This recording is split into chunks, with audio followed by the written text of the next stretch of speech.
Well, welcome everybody. I just wanted to confirm that everyone can hear me okay. If you might want to give me a hand raise, a high five, just to let me know that you can see both my presentation and hear me okay. Thanks so very much. Thank you so much for joining us for this 1-hour webinar, What's New in Australian Reporting. My name is Catherine Patterson and I am the Head of Partnerships here at Carbon Positive Australia. I wanted to kick off with a bit of housekeeping. I just want to check all microphones should be off, but if you wouldn't mind checking it, that would be greatly appreciated. We will be allowing 10 to 15 minutes at the end of this chat for questions and questions. So if you could send them via the chat, that would be appreciated. So we're prepped a little bit early. Yes, and I'd like to kick off by acknowledging that I am talking to you from Wujak Noongar Boodja, which I'm very privileged to work, rest and play on. In the spirit of reconciliation, Carbon Positive Australia acknowledges the traditional custodians of the country throughout Australia and their connection to land, sea and community. We pay our respects to their elders past, present and emerging, and extend that respect to any Aboriginal and Torres Strait Islanders that may be joining us today. This is the third in our series of sustainability success for your business. If you want to check out some of the previous webinars, they are available on our YouTube channel. So check it out. Now, today we're joined by two industry experts in their field, Catherine Bell, the lead at RSM Services for ESG and Climate Services, and Dr. Renee Brown from WOBSE. They're both giving up their time, which I really appreciate, to sort of give you some knowledge on this matter. So thanks very much to them. Here at Carbon Positive Australia, we feel it's really important to share up-to-date information with our audience about what's happening here in Australia. For over 21 years, it has been our mission to educate everyone on mitigating climate change and on how to help our natural environment. But more than that, we offer practical action on the ground. We develop ecosystem restoration projects for both climate mitigation, sequestering carbon, biodiversity, and community building. And we do this through funding and partnership from corporations, businesses, and philanthropists. So that's who we are. Sorry,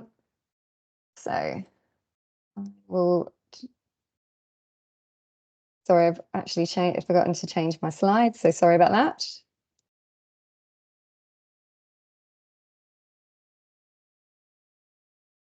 And now I'll actually start talking to my slides. So a little bit about our work and also some good news. Nature is a fantastic force and can be very resilient given a helping hand. This is some of the work that we've done on our ground. This is a project 3 years in, and it shows what a difference it can make when we actually, I guess, do something about our environmental issues. We are working in climate change, and our landscapes are becoming increasingly degraded, and it will take investment and commitment to help them to recover and to become healthy and productive landscapes that can serve us and give us the services that we need. I just wanted to talk a little bit about the work that we do. We target our planting projects in Australia's 2 biodiversity hotspots, the Big Scrub area of New South Wales and also the southwest corner of WA. These 2 areas are named biodiversity hotspots. There are only 38 global biodiversity hotspots, well, globally, and they're named so it's not for a good reason. It's because they are at risk and they need protecting. So that's what makes a biodiversity hotspot, and that's are the key areas that we focus our restoration and planting work. So what I wanted to do the other thing that Carbon Positive Australia offers is lots of tools to help you learn about climate mitigation and carbon reduction. A lot of these tools are free and they're provided on our website. So we're just letting you know they're there if you wanted to go and check them out.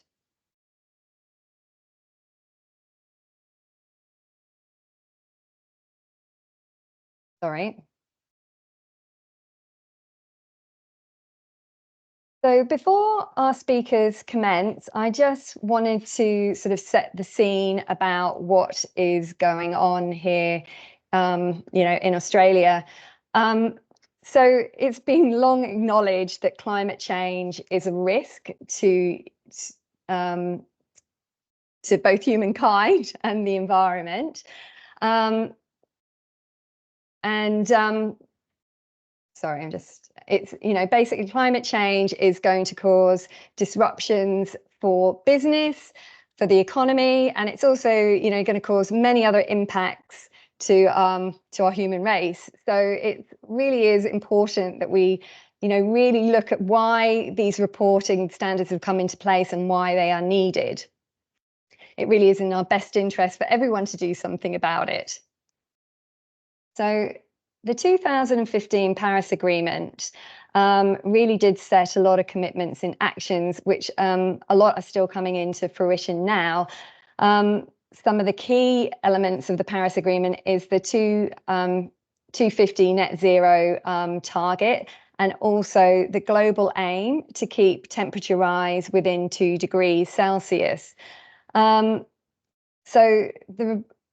the creation of a global reporting network for organisations has been in development for many years, and it's a means to help both organisations and investors to standardise reporting in a comprehensive way to help assess and communicate their sustainability performance and impacts. So it really is needed if we are going to reach our global targets. Unfortunately, to date, both globally and Australia, we are not meeting our Paris agreements. Temperature rise we are still rising. And if you were to go and check out Climate Action Tracker, which has been developed actually by a UN scientist who's originally from WA to track global commitment on climate action, you will see that Australia is rated as poor in terms of their own climate action.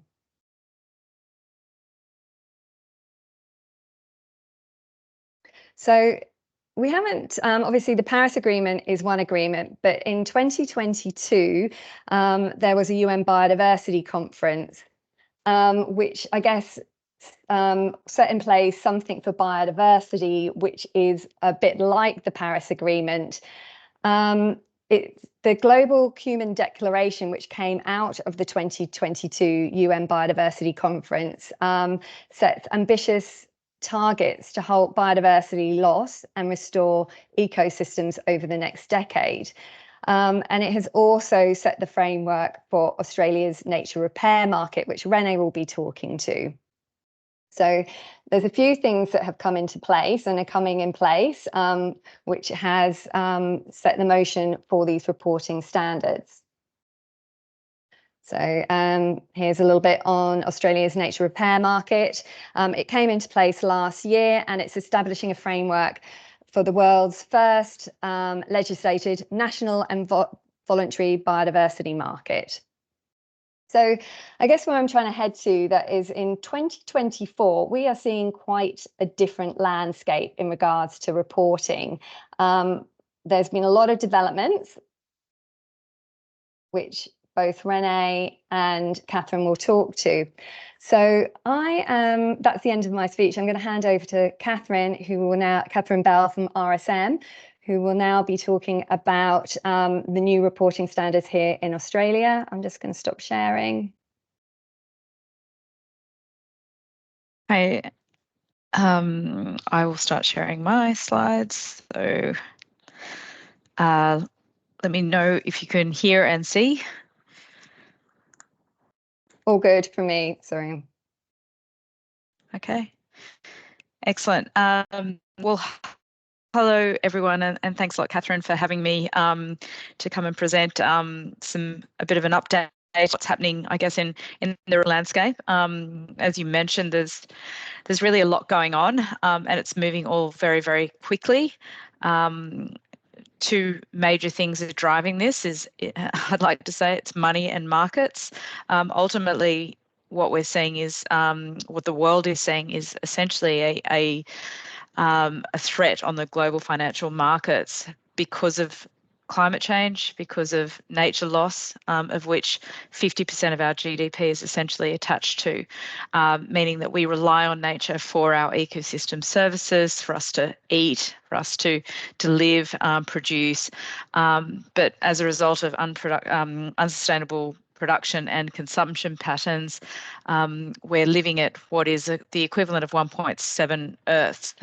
So I like to put that as is that we're living a champagne lifestyle on a beer budget, and so things need to be pulled back into check. And how that's happening is through accounting and accountability. Um, so ESG reporting, or rather sustainability, has a long history, obviously, but it's evolved very quickly, and as the meaning's also changing as such as well. So, but ultimately, sustainability is all around, ensuring that what we do today doesn't impact the ability for future generations to be able to live and livability as such. But ESG is the reporting framework in which we report on sustainability, and so what we're seeing here is really this kind of application of sustainability to markets, industries, that ultimately needs to be consistent. It needs to be comparable. It needs to be balanced. So there's some new principles that need to be applied, which they're drawing from the financial reporting landscape, so that investors and the financial markets can actually make reasonable assessments on where the money should flow to. So I'm just going to touch on a couple of the drivers of change at the moment, because, which is just on the left-hand side, whilst today's presentation is primarily focused on the regulation, there are other drivers that we really need to understand, because they in turn are actually probably more having more of an impact than the actual regulation. And as Catherine suggested, Australia is a bit of a laggard in this space. So we are coming to the party quite late when it comes to sustainability management and reporting across our markets. So ultimately, as I was saying, the financial markets are really moving here, because there is this risk on things like stranded assets, the ability for businesses to ensure their resilience. So as the title says, this is not just about reporting, it's about businesses being able to demonstrate their resilience in a future where climate change is going to have an impact. They know it's going to have an impact. So its ability to for businesses to demonstrate how they're going to mitigate, to serve those or to deliver on those targets of net zero, but also how are you going to adapt to what is, as we know, an already changing environment landscape. So there's a lot of risk management. The expectation is that it needs to be integrated into companies' enterprise risk management. And so when I talk, I'm talking more at the corporate level, but this does flow through to all organisations of all sizes. I think there's a real top-down, bottom-up squeeze happening, and the middle market is probably going to be most impacted in terms of the way that they've not essentially embraced this whole process probably as fast as they should. We have done some research on this across 1,500 companies, and sort of looked at websites, annual reports, to make a sort of a test, a sense on where people are at, and there is a lot of work to be done to really step up to the reporting requirements that are coming in on 1st of July. So the regulation's coming, but ultimately customers are asking for different things now. Customer behaviours are changing as they become more aware of climate change, impacts to the environment, etc. We've got new generations coming through. Where we're seeing a lot of the impacts really is in the supply chain, and that is in the tendering and procurement process, where ultimately, the smaller end of the market that does feed into the top end of the market, such as the Coles, as an example, they're really sort of redefining who they want to work with, what sort of products they want to take in, ensuring that their supply chain is increasingly clean of any harm or any impacts, because ultimately their supply chain forms part of their own sustainability story. So we're all essentially going to be connected by this reporting requirement, whether we like it or not. So these drivers of change are essentially kind of creating this systematic kind of impacts around, well, what does this mean? You need to be accountable and you need to account and communicate. What does this look like? And that comes in the form of an ESG framework. It has to be measurable, it has to be reportable, it has to be transparent, and it also has to be auditable. The climate risk reporting coming in 1st of July rather, there is assurance requirements across the information. So ensuring that companies are developing these baselines that are reflected in the global reporting arrangements on global reporting frameworks and aligned to IFRS, which is the International Financial Reporting System, is going to be really important, because that's going to ensure this consistency, comparability, and transparency. So what does this all kind of reporting is one thing, but what is it pushing us towards? And that is this continuous improvement towards integrating and embedding sustainability into our businesses, sort of looking across all the different functions of the business, from HR to finance to IT, looking at ways in which you can embed better practices around being more sustainable, whether it's ensuring that your travel policy reflects that your team's not traveling all around the world for no reason. It's all substantiated. Like, there's little things that can happen. It's the recycling in the company that also needs to filter in, but it's also around those external products and services that you're actually offering the market, and understanding that there's actually going to be new entrants coming into the market that will be serving this new need around sustainability products and services to serve the green economy.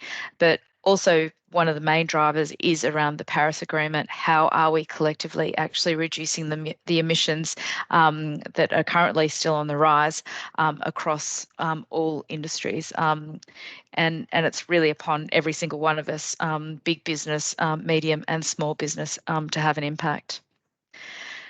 Just a quick slide on just to illustrate how complex this reporting landscape, where it's come from. I think there was around, last count, over 600 ESG reporting frameworks, all sort of addressing different components, different industries, different purposes.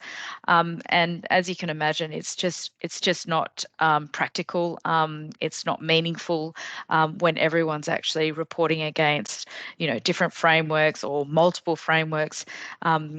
Ultimately, the purpose is for essentially investors, the finance industry, to really look at what companies are doing and where the money should be flowing towards, and how, even as a superannuation holder myself, where do I want my money to be dispatched to, deployed to? So we're all getting an opportunity to have a say in where the money goes.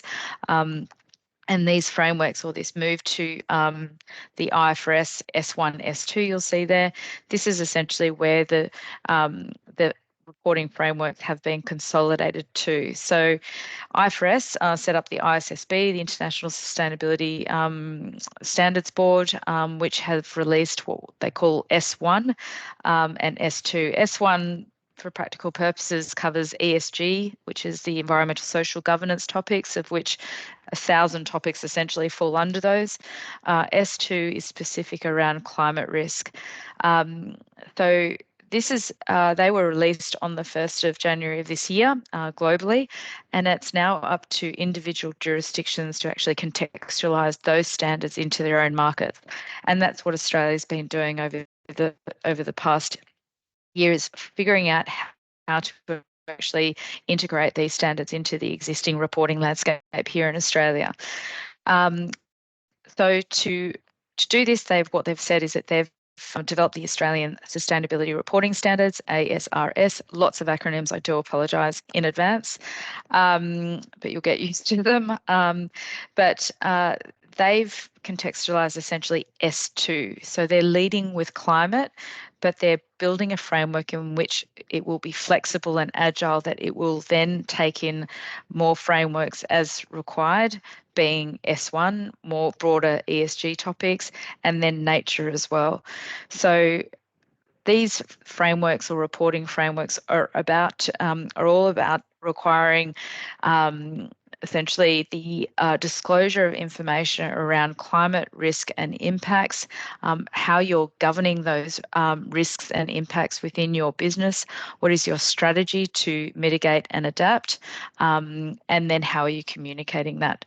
So ultimately, because there's a transition going on, there's transformation going on in the market, there will be a cost to transition. So there needs to be some assessment of what are the financial implications of that transition to the new green economy, which needs to be disclosed in these in this reporting legislation. Just a quick one to note that whilst this is all very nice to see the consolidation of those 600 plus frameworks into this, let's say, two frameworks, IFRS S1 and S2, and in Australia it's climate to start with, there is still fragmentation across major jurisdictions, particularly the EU.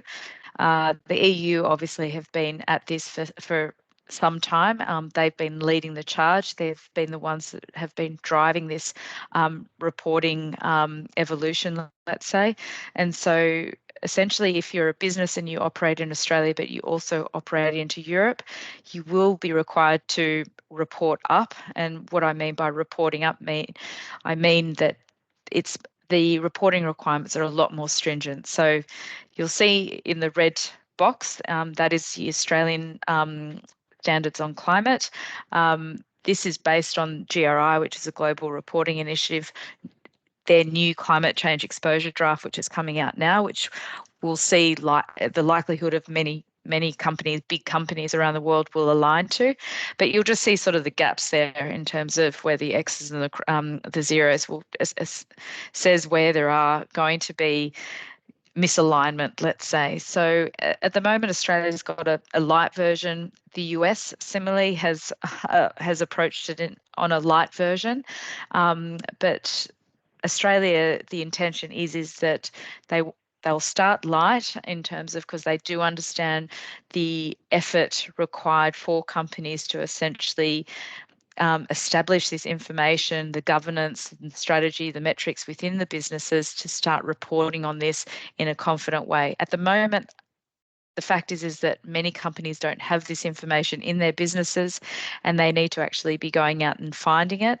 and getting data on these on emissions, etc., is not all that easy for organisations, and so they do need to set up new processes and procedures to establish it. So these are the fast facts from the climate risk reporting. So 1st of July is the implementation date. It'll be phased in, and I'll show you how that will be phased in shortly. Climate first, but to do climate risk does depend on a broader understanding of ESG or sustainability topics. So it's always been our suggestion that doing your ESG baseline first before jumping into climate would be the suggested way to go, because then you'll have more information to work with, because it's not just they mandate scope 1 and 2 emissions as material, but the reality is there'll be other material waste, water that will likely have to be reported as well, which does feed into your broader ESG reporting requirements. It's also good to also remind people that actually any ESG or sustainability risks actually do need to be reported in annual reports in the operating and financial review, the OFR section, if material. This has been sort of neglected in the past by companies who report, and ASIC are looking and targeting this part of the report going forward, expecting that climate risk really needs to be included.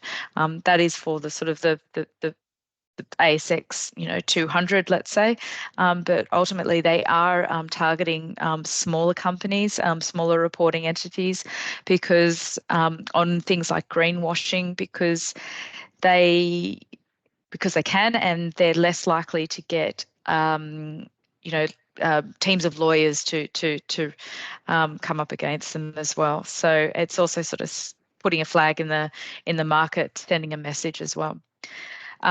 Designed to be scaled and flexible, to allow further ESG and nature-related disclosures to be included. You're supposed to align all reporting on climate with financial reporting, so it should be the same year and on a consolidated basis. It'll be scope 1 and 2 disclosed in the first year, and it'll be scope 3 by year 2. Scenario analysis, which is a complex testing of risks, which not many companies know or have done well. So this will be a big challenge for the market going forward, and it'll have to be on 2 possible futures. That would be a whole nother webinar in itself to learn about scenario analysis. Again, drawing from the principles of financial reporting, it needs to be clear, concise, and effective, fair representation of both positive and negative. So again, it's all about ensuring that when you're presenting information in these climate risk and ESG disclosure reports, that they are balanced, and you're presenting where you're not doing so well and where you are doing well. It needs to be balanced. There's a part of the legislation which really talks to the reasonable about the effort that goes to reporting, and it has to be essentially proportionate to the risk. So undue cost and effort around pulling this information together, so to mean that it can't cost the company an extortionate amount of their budget to receive to get to this sort of final conclusion or final analysis of those climate risks. So it just needs some common sense attached to it. And modified liability for a transitional period, meaning that civil charges won't be made until, I think, 3 years, I think, is the transition period. So who must report and when? So it's phased in 3 groups. Group 1, again, will be your likely ASX 100 to 200 companies, private and public. Governments included in those. Not-for-profit has been given a pass for now. But ultimately, here's a bit of a flushed out timeline in terms of when companies really need to start preparing to report, and it also signals there when limited assurance and reasonable assurance needs to be received on essentially scope, your emissions reporting, and also other material topics as well. So ultimately, Group 1 reporters, what needs to be noted here, and I'll get to this in a second, will be around the fact that they will be reporting scope 1 and 2 emissions in FY25 and then scope 3 by FY26. Scope 3 is their value chain emissions. So this means that it's going to be picking up large portions of the Australian market. So this is where the domino effect is happening in the market, in terms of companies through the procurement and tendering process will be asking for more information around their partners and clients on what are they doing around their emissions. So not only understanding what their carbon footprint is, but also what sort of transition plans do you have in place to reduce those emissions and to help support the broader targets around meeting the Paris Agreement. If you don't fall into any of these Group 1, 2 or 3, the The other drivers still apply to the smaller end of the market. It's the social license to operate around climate, around sustainability that still has become somewhat of a business imperative, in which it's becoming business as usual. So a quick one, just really to sort of say, well, what does this all mean for a business? What do they have to actually do? How do you unpack this particular piece of legislation? And if anyone's obviously familiar with the TCFD, which is the Task Force for Climate-Related Financial Disclosures, this is where it's being drawn from. They've essentially applied TCFD to the IFRS S2, and this is what the Australian government's contextualising into our reporting. So from the very first step, a company would essentially have to go through an educational process around what is climate change, what is climate risk, what does it mean to our business, my industry, my sector, where I'm based geographically, and then sort of understand, well, what is this? How do we integrate this into our business? The second step and an important step in sustainability is this concept of materiality, and this is when you actually determine what are those material risks and opportunities to the business. So it requires quite a bit of research to determine what are those physical and transition risks that are going to impact our business. And again, it really depends on what you're doing, what sort of activities you have, what kind of assets you have, where you're located, what does your supply chain look like. So really sort of kind of know your business, know your supply chains, know your partners, and then essentially prioritize what are those risks and opportunities. So based on those risks, you then would develop a reporting framework and the data requirements to essentially then track and measure, manage and monitor those.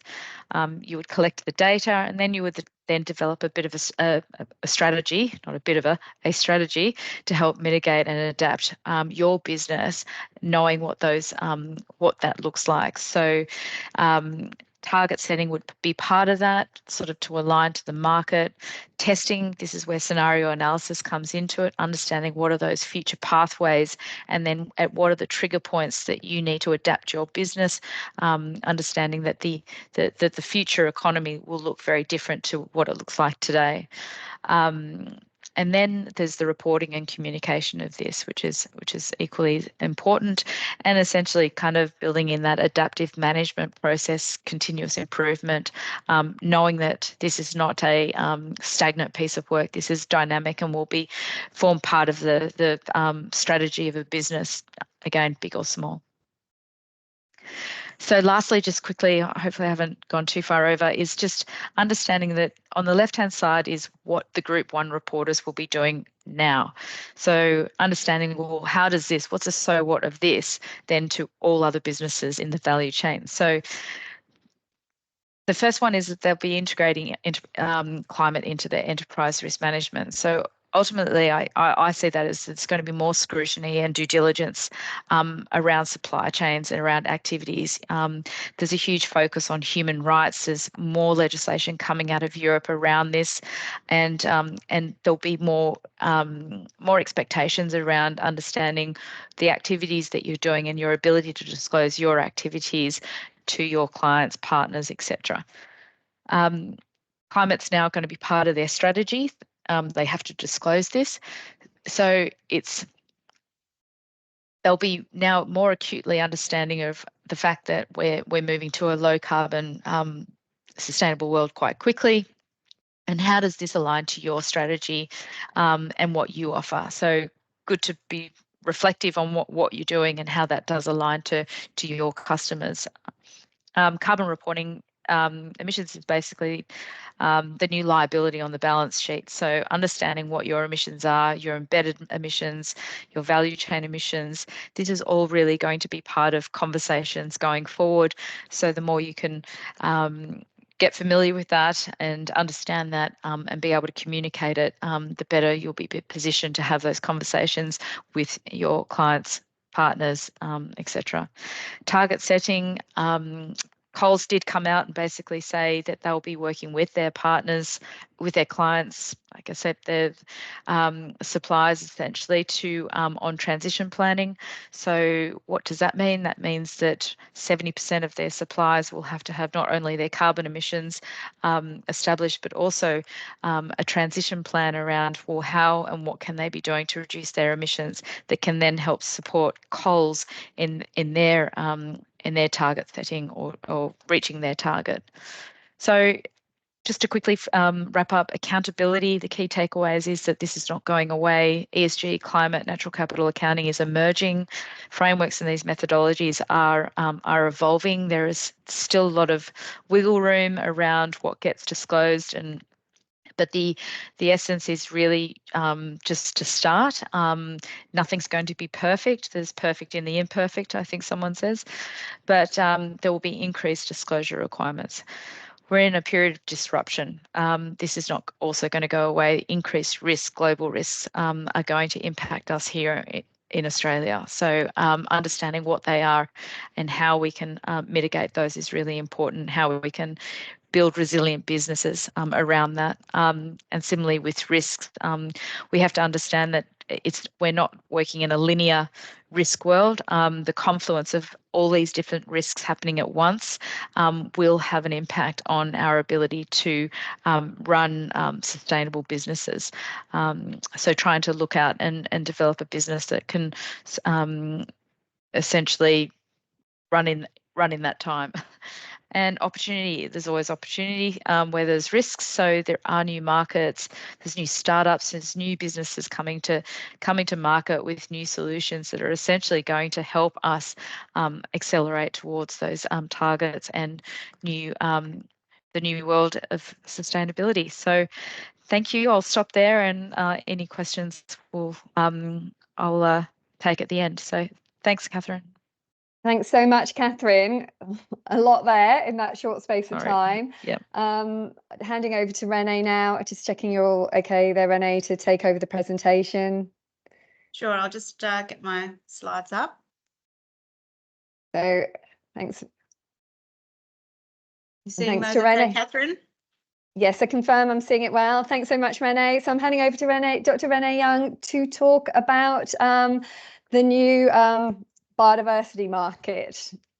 Thank you, and what a fantastic introduction to reporting given by Catherine Bell there. That was very insightful, and I'm sort of familiar with those, with what's coming. So that was very clear and excellent. I'm going to shift the conversation a little bit and look forward to what might be coming as well. So we're going to see climate reporting mandated this year. Nature will probably follow pretty hot on the heels of that. So a bit of background for you all as to what's happening in the nature markets and where that has come from. So it's been established for a long time now that climate and nature are intrinsically linked, and we're not going to be able to resolve one of them without the other. We're going to need to work on them in tandem. And exploration of this has really led to the finding that half of the world's economic output is moderately or highly dependent on nature. And we're going to see increasing recognition that finance and business needs to be moving beyond climate considerations to nature-related concerns as well. And we've spoken a lot about, the intersection between climate, people, and nature. But I really like this figure because it starts to tease out how those interactions are occurring and the kinds of opportunities we have to influence and shift the trajectories that we're currently on. Core to that, I think at the centre, is nature-based solutions and what we can do on ground to minimise and mitigate against those risks for a more sustainable future than where we're heading right now. So while I'm talking today about nature and where we're heading in terms of nature markets, I think it's really important to recognise that it's not just about economics, and we're not just doing this to sustain markets. It's to build a sustainable future, to stabilise the climate, and make sure that our ecosystem services still keep providing for humanity and all of the environment and biodiversity long term. So it's a much bigger concept and topic rather than just markets, although markets and finance are key to being able to facilitate that transition. So here we have a figure from the Global Commission on Adaptation from the World Resources Institute, which highlights some of the key hazards that we're going to face in terms of our forthcoming impacts and what we're experiencing already, and how nature-based solutions can help mitigate against them. So, for example, crop failures, extensive crop failures, livestock losses, agroforestry can help curb that impact through better use of soil, moisture, and reducing evaporation. If you think about, the increased heat stresses and heat islands that we experience within the cities, making sure we've got green spaces and established trees to help cool these environments is going to be significant. There's a whole suite of actions which we need to be thinking of, and I think it's really important to reflect around what we need to be doing in different kinds of systems. So, as Catherine mentioned at the start, at COP15, we saw the fundamental and landmark signing of the Global Biodiversity Framework. And what this framework really does is it sets out targets and milestones to set us on the route towards living in harmony with nature by 2050. Just to draw on some of the targets that this specifies, the whole framework is critically important, but target 2 is a 30 by 30 target, where we're aiming to have 30% of degraded terrestrial, inland, water and coastal and marine systems under effective restoration by 2030. And target 15 is the mechanism for us to begin to report on our impacts on nature. And this has really, target 15 really aligns on TNFD, which is the Task Force for Nature-Related Financial Disclosures. TNFD is largely mimicked of TCFD, and it's really about shifting those financial flows away from nature negative outcomes towards nature positive outcomes. The TNFD has emerged quite rapidly in comparison to TCFD, which I think took about 10 years to develop. TNFD has been done over the last 18 months with the final recommendations released late last year. So central to these conversations is this overarching target about nature positive by 2030. And nature positive is a very present term, a bit of a buzzword at the moment that's getting a lot of attention. And it's worth reflecting on, what does that actually mean?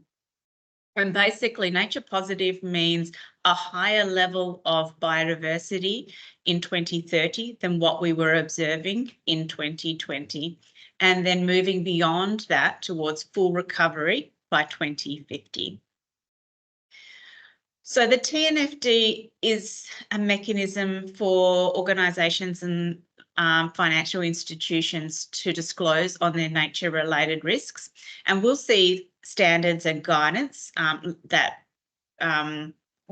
reflect what Catherine was speaking about in the previous webinar, and then they'll be expanded to encompass nature.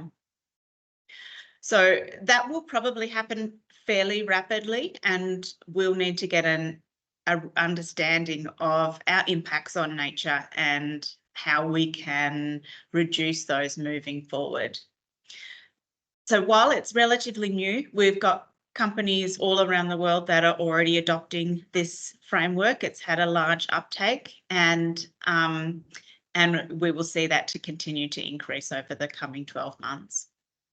So the figure on the right really speaks towards how the Paris Agreement and the Global Biodiversity Framework, how they sit alongside each other, alongside with TCFD and TNFD, and reporting through standards such as the GRI and IFRS, as again Catherine was just speaking to. So you can see that they're very closely aligned, and they will come together very, very rapidly in the near future. This is a high-level sort of snapshot of part of the TNFD, and I just wanted to share it because it basically articulates what kinds of companies and organisations need to be doing what. So the small privately owned companies, family-owned companies, or medium-sized businesses need to be understanding their nature-related issues, and it's really the global multinational corporations and financial institutions which will actually be doing the disclosures against TNFD. The nature positive ecosystem, even though it's relatively new into the market, is well established. It's quite mature already, and there's a whole range of commitments that are closely related, ways to measure our impacts and metrics associated with those, and then standards and certificates which can be utilised as well. Now, some of these, I appreciate they're very small. We can share the slides after. Will be more relevant to our Australian ecosystems than others, but it's worth thinking. It's just worth reflecting on how much is already happening in this space. And just before I go on, I think it's really important to think about how we curb our impacts on nature, and core to that is the mitigation hierarchy. So how avoid in the first instance, what impacts can we avoid, reduce those impacts, and then where we can't reduce those impacts anymore, thinking about restoration and regeneration and getting ecosystems on a trajectory of natural recovery. That was sort of like a global perspective on what's happening, and I thought it's also worth sharing what's happening nationally here. So we've, in December 2022, released the federal government released the Nature Positive Plan. And extending from that, late last year, we saw the signing of the Nature Repair Bill. And this is the first legislated national voluntary biodiversity market, and it is going to allow for a broad range of different types of nature repair within the Australian system. The Clean Energy Regulator, which administers the ACCUs, will also administer the nature repair market to bring alignment between those two. Coinciding with that, we also have our Australian strategy for nature. This is currently being updated to align with the Kunming-Montreal Global Biodiversity Framework. And Australia's approach to this will include 6 national targets and 3 enablers of change. And I think it's worth reflecting on where we're at with these. So the consultation for this is currently open, and there's 6 priority areas, and within each priority areas there's targets, specific targets under each one. So the 6 key targets, the 2 at the bottom there, in the darker blue, you might recognise, and they've received a lot of attention. These are already agreed targets that Australia has committed to. So working towards 0 new extinctions and protection of 30% of Australia's land and oceans by 2030. The 4 above relate to ecological restoration, invasive species, the circular economy, and climate change into decision-making, all with targets towards 2030. And we will see those finalised over the coming months. Within the nature repair market is the is biodiversity certificates, and I do want to leave time for questions, so I'll go through this fairly quickly. But the biodiversity certificate scheme really is a mechanism that that allows a tradable biodiversity unit amongst organisations and businesses. So there's a whole structure around governance and integrity for the market. Importantly, there's expert panels to review and propose methods that is currently being developed. So the kinds of things that will qualify for a biodiversity certificate is improving restoration action, restoration activities, protecting species, seagrass plantings, weed management, and protection of land as well. So these areas can be packaged up and traded as a unit. So one of the key differences between ACCUs, the carbon credits, and biodiversity certificates is biodiversity certificates is project based. So for each project you will receive one certificate, and there will be standardized reporting underneath that to enable people to be able to see what kind of project they're buying into. So as I said at the start, and I just want to reiterate that while private finance and markets is a key part of the solution, it's not the solution in its entirety, and we need to keep that in mind, recognising that we do need to understand the way businesses impact on nature, and we expect to report on those. We're going to see a scaling of ecological restoration in response to this. And so as a whole, we need to think about how we can develop a restoration economy to be able to support that. And if you're interested in that, we've done a bit of front-end work around how we might build a restoration economy within Australia. So I'll wrap up there. If anybody has any comments or questions, feel free to reach out to me at WOBSI, and I'm happy to have a chat to you. And if you've got any questions, jump on now. Thank you very much, Catherine. Thank you so much, Renee and Catherine. What amazing presentation and so much information. And I guess when you saw a couple of your slides, you saw how much is going on in both markets when you see all the different players. So yeah, quite insightful. We have had a couple of questions which are actually in regards to carbon credits. And I mean, I wouldn't mind talking to them first and then handing them over. It is obviously about are there any guidelines on offset projects, or what offsets should you use under the reporting framework? The first comment I would just make on that is I think in terms of where we should be heading to and what the new reporting standards are doing is it's really trying to look at moving your actual operations towards net zero as a regards to the compensation method of offsets. So that's not to say that that you I guess when you're looking at the science-based targets, they're very much about investing in projects that actually reduce in addition to doing your own reduction mechanisms as well. So and I think both Renee's talk did speak to the importance of, I guess, really great projects that are also going to enhance nature. So I think that's something that organizations should be looking at. It's, I guess, what they're proactively doing to reduce as well as enhancing environment as well.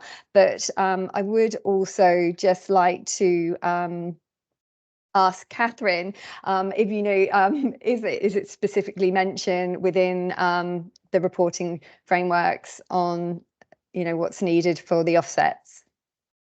So it is in the legislation, but it's referring to the targets, the part of the metrics and targets. If a company does have a target in mind, you and carbon credits are part of that target, then you have to disclose what that carbon credit is. Has it been verified? Anything that's going to support the I guess the the credibility of the carbon credit, essentially. So it's more around there's not really guidelines of what to, what carbon credit you need to go for or anything like that. It's more around the disclosure of that particular strategy of your meeting those targets. And if carbon credits are forming part of that, then you just need to be, there's guidelines around what you must disclose, and that is typically around the credibility, who has it been, who's the third party assurance party over that, etc.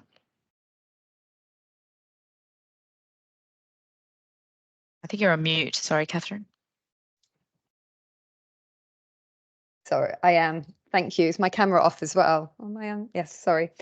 Just doing, yes. So I think to that point as well, I think for anyone offsets, in summary, you should be looking at your reduction strategies. And then, I guess if you are looking at projects as well, looking at, I would say, the benefits, the co-benefits of the project that you might be investing in, as well as sort of referring, what is actually going on with it. Now, another question that I got, sorry, is how do the Australian, this is for Catherine, how do the Australian standards, or do they vary much from IFRS? Yes, we all wanted them to be exactly the same, but that just really, listen, the AASB, it was only a couple of weeks ago, they were consulting with industry on some, I guess, deviations from the IFRS. Obviously, they haven't taken on the S1. They're leading with climate first. Within the climate, there are a few deviations from the standard, but as a whole, they're generally pretty similar. And I would be looking, towards sort of the IFRS standards to again report up, because obviously Australia is cognizant of not overburdening organisations, are obviously cognizant of unintended consequences of, having to disclose information that, companies are worried about being liable, if they're putting information out there, are they providing information that's, sensitive, this kind of thing that's going to impact their competitiveness, so there's obviously a lot of worry around corporations having to disclose this new information publicly, and what I guess the AASB trying to do and Treasury in this process is to ensure that this is, a lot of this information should have been reported anyway, but now they're providing more stringent frameworks to ensure companies are actually doing this in a consistent, comparable way. So for the most part, they are aligned, but there are a few, and that's more around who. Okay, great. No, thanks for that. And the other question was for Renee. I'm just sorry. It was around how is biodiversity and so one of the questions was how they measuring biodiversity and restoration for the credits? Yeah, for the certificates, yes. So that really hasn't been disclosed of yet. The methodologies are still under development. Obviously, measuring for biodiversity is a lot more complex than a standard carbon credit, and so there is a lot of discussion across nationally around, well, how are we actually going to achieve this? It can be as loose as, any kind of improvement in land condition than what was there previously. Whether that will be the baseline to generate investment and interest in the market is yet to be disclosed. Otherwise, we have established standards for ecological restoration. We have the Society for Ecological Restoration Australasia. We've got that organisation has released standards about how you assess ecological recovery, and they've been largely adopted internationally as well. So we have high-level frameworks, but I think there will be a real intent and genuine sort of initiative to try to get investment in the nature market, because it's so new to people, is that they'll be trying to get it to going quickly. So I feel like it will be a fairly simple thing to invest in the start, and then it will mature with time. Great. We've got 2 more questions. Let's see if we can get them through quickly. Can carbon and biodiversity projects be stacked? I was like, yes. I don't know if anyone else had any comments. Yeah, the projects can be stacked, but I don't think, as we've just said, the full metrics and reporting has all come into place yet. I hope, I don't know if anyone's got any.